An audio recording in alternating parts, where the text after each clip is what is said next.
Fearless Disease. Hayes joins us now. Thomas, let's start with this. What's the biggest expected AI surprise, do you think, in 2026? Before he starts, FearlessDisease fam, today we expose the truth they hate to hear. Like right now, if you are ready.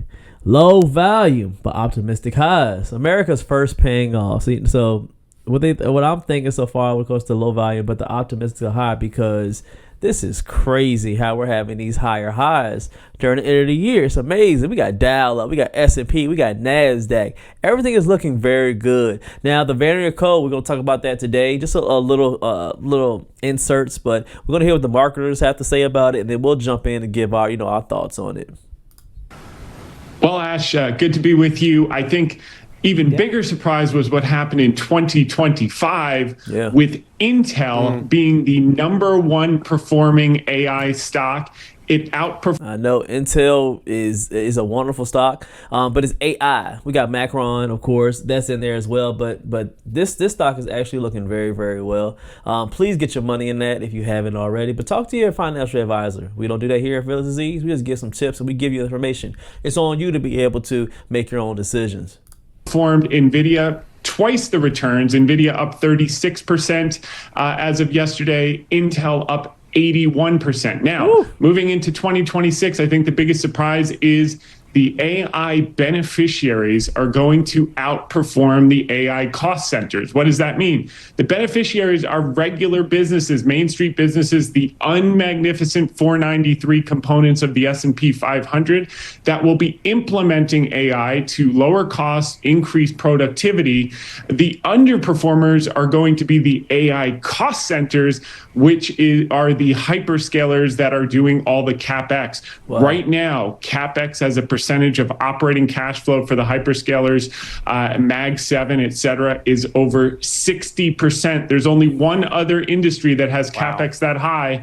That is big oil. And that's why you're seeing some retreat, market getting a little bit worried about return on invested capital. So expect the normal companies to outperform in 2026. We started to see tastes of that in 2025 with Amazon up only 4%, Apple up only 8%, Microsoft up 15%, and Intel up 81%.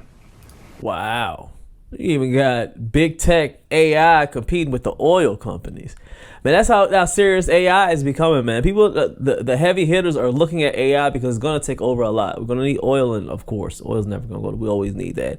But we're seeing one of the bigger moves, and another, I guess, a commodity that's higher within them is going to be the tech. Big tech is real. It isn't going nowhere. We got Apple, Microsoft, Amazon. They're all up right now. Now, NVIDIA and Alphabet, they're down right now at the current moment, but overall, over the year, they are up. Everything is up, especially in AI. This is not going anywhere. Please get your money. I would say split it up between that oils and tech. I mean, you got to jump into it before it's too late.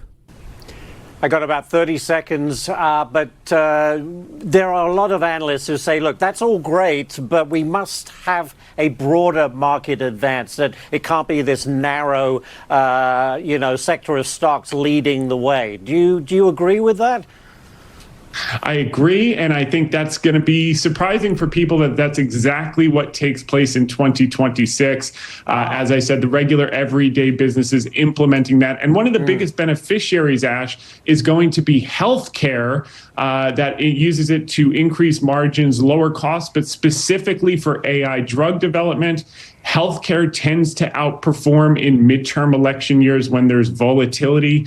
On average, since 1950, up 9%, whereas the S&P up only 2%, just over 2%. So you definitely want to play the broadening theme, and you want to play the groups that are utilizing AI, not the ones that are investing all the CapEx, where most people are crowded in those stocks. So if you are focused in there, you might want to trim back and play the broadening theme in 2026. Great stuff. Really interesting and No, great stuff. Great stuff. I believe the same exact thing. You got to diversify your portfolio. Looking towards tech is going to be one of the smarter things for you to do. Please get with your financial advisor. See what they have to say about it, but this is not going anywhere. where it's going to get bigger and better. Smash that like, tap the next video on the screen right here, subscribe and hit that bell. The Cash App FearlessDisease is always in the description if you're rocking with the movement. See you on the next one. Stay rich and stay fearless.